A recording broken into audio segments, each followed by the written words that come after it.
Video warga berebut mengambil bawang di pikap yang melintas dalam acara karnaval di Ponorogo, Jawa Timur viral.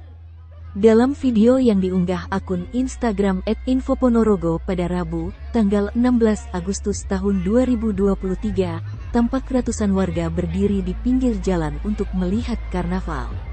Kemudian ada pikap pengangkut bawang merah yang melintas di antara karnaval. Pikap itu melaju pelan karena kondisi jalan yang ramai dengan warga. Namun sayang warga malah mengambil bawang merah yang diangkut oleh pikap itu.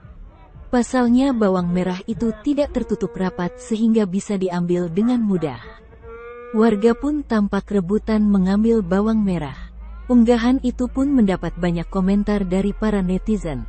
Dilansir dari kompas.com, peristiwa dalam video itu terjadi saat acara kirab budaya Bantaringin di Pasar Sumoroto, Kecamatan Kauman, Kabupaten Ponorogo pada Selasa, tanggal 15 Agustus tahun 2023. Hal itu dibenarkan oleh Kapolres Ponorogo AKBP Wimboko. Namun pihak Polres Ponorogo belum menerima laporan kerugian dari pihak pikap tersebut.